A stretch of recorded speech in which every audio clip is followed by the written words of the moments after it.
These aren't dangerous times. Godzilla's out there and he's hurting people, and we don't know why. We need Kong. The world needs him. Stop what's coming.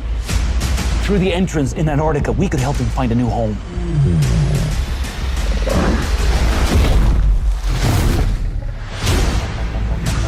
The myths are real. There was a war. And they're the last ones standing.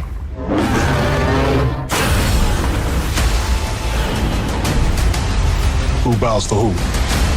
Kong bows to no one.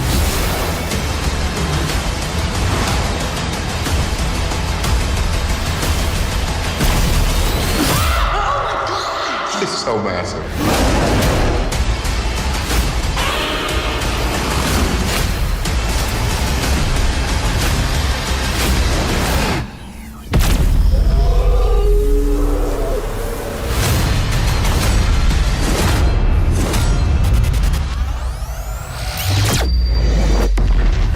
Evacuation. Titan alert. Get out of the building now. This is not a drill.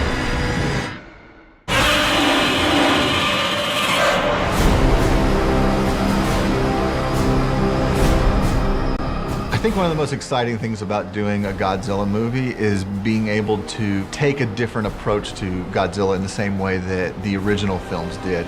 The legendary approach has always been sort of that Godzilla is a good guy. You know, he's misunderstood, but he's a good guy. And we're kind of flipping the world around and saying now a world where Godzilla has seemingly turned his back on humanity and is acting recklessly. The massive Titan, once thought to be a hero to humanity, made landfall in Pensacola, Florida.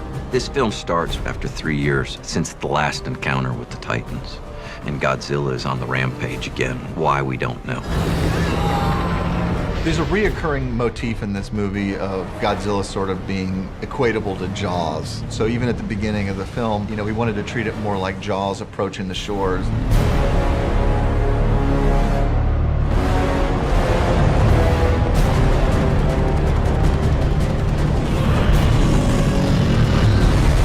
My absolute favorite thing that I was always looking forward to in the movies was Godzilla using his breath. I just thought that was the coolest thing every time you got to see it. And so I ended up pushing that a lot in this movie.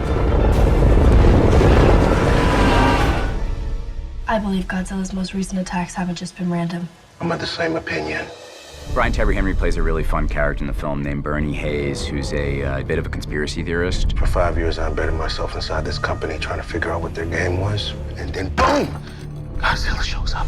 He's a champion for mankind, you know. There's something, his heart is so big. Bernie is kind of this crazy... That's about it, he's just crazy. All right, Matt, down the rabbit hole. The trio of Madison, Josh, and Bernie, they're all very distinct personalities, but there's a dynamic between them and a rapport that's been great to watch. They're an amazing team. They work really well together. They complement each other so well. You know, you have the realist, which is Josh. I mean, he's very practical, logical. You need one of those in your group, otherwise you're gonna die. Are you sure we can trust this guy? Yeah, why? Well, mainly because he says crazy shit all the time and carries a bottle of whiskey from his dead wife like a gun. And then you have the full go-getter. I am the go-getter. I will throw myself into, you know, if they're scared to go in first, I'll go in. I think it's romantic. Woohoo! And Bernie is the knowledge of the group. You know, he really holds a lot of information. He's a conspiracy theorist, so he is extremely intelligent. It's not a rom-com. I never said that. That's what she said. All three of those actors are just hilarious, and they have such great chemistry together, and they're just unbelievably funny. Like when the camera's rolling, when it's not rolling, it's kind of never ending with those guys. You going in? Yeah. I can't wait to play this because I'm built from it. This is like the heavyweight champion of the world fight.